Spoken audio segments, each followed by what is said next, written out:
healed. Kanisa lazima likaweze kuponywa. Bwana Yesu apewe sifa.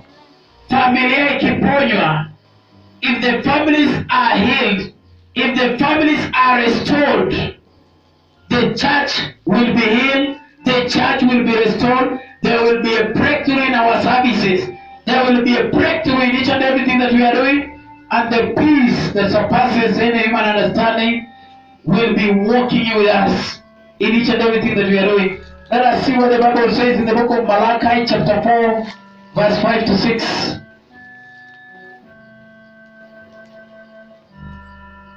The Bible says, Malachi chapter 4 verse 5 and 6.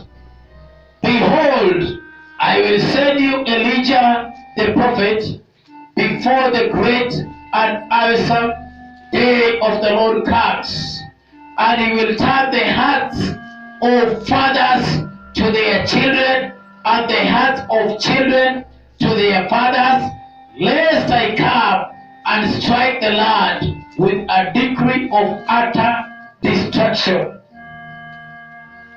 I said ahead, I said beforehand, the prophet Elijah. And through prophet Elijah, I said, Malachi is the last book to the New Testament. New Testament. Just next to Matthew. Next to Matthew.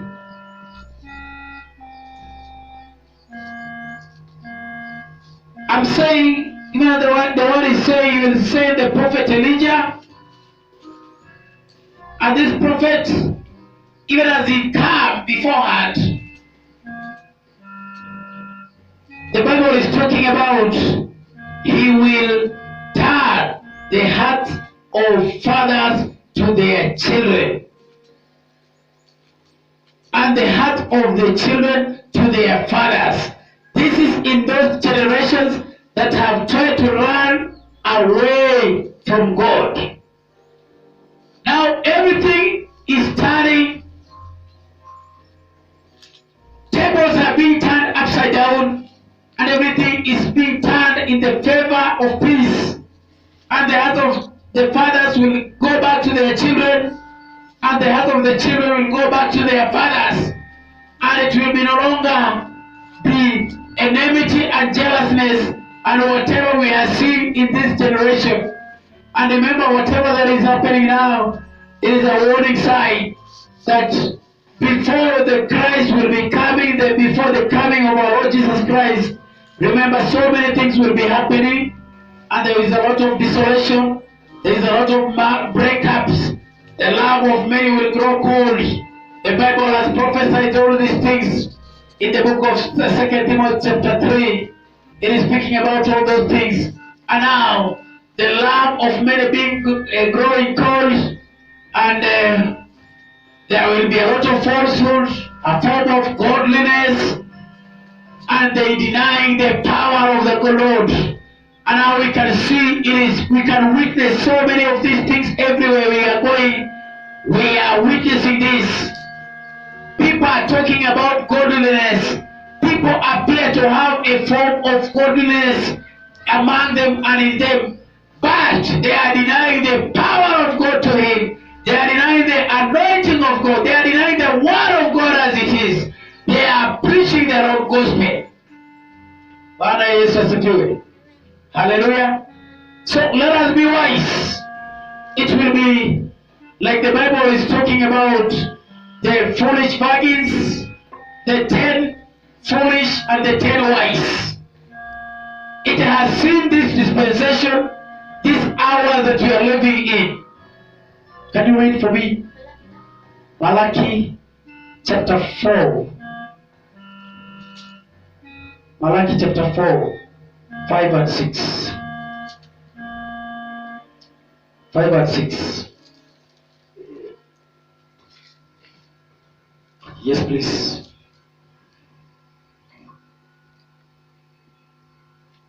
Angalieni,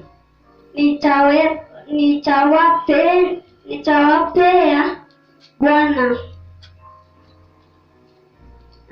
Angalieni, nitawapelekea Eliya nabii kabla haijaja siku ile ya Bwana iliyo kuu na kuogofya, naye ataingeuza mioyo ya baba iweeleke watoto wao, na mioyo ya watoto iwaelekee baba zao, ili nisije nikaipiga dunia kwa laana.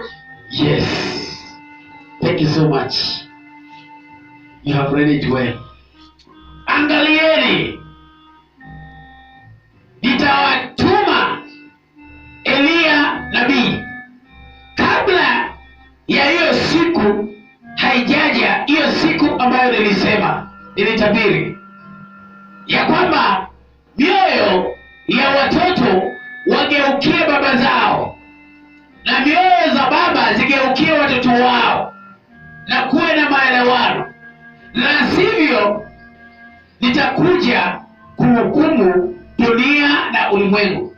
So this was the time that we are living in, and the spirit of Elijah has been released, and now we are now supposed to walk in the prophetic promises of the Bible, the way the Bible has promised us, the way the Bible has prophesied about the days and the times that we are living in.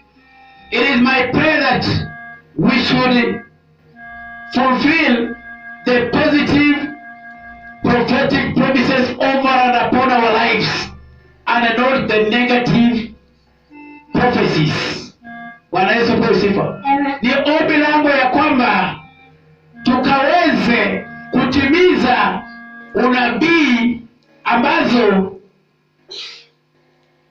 ziko na manufaa kwetu, unabii ambazo Biblia imesema kutuhusu, na sio unabii zenye ziko kinyume, zenye zinaongea kinyume, zenye zinaongea maovu. Bwana Yesu apewe sifa. Amen.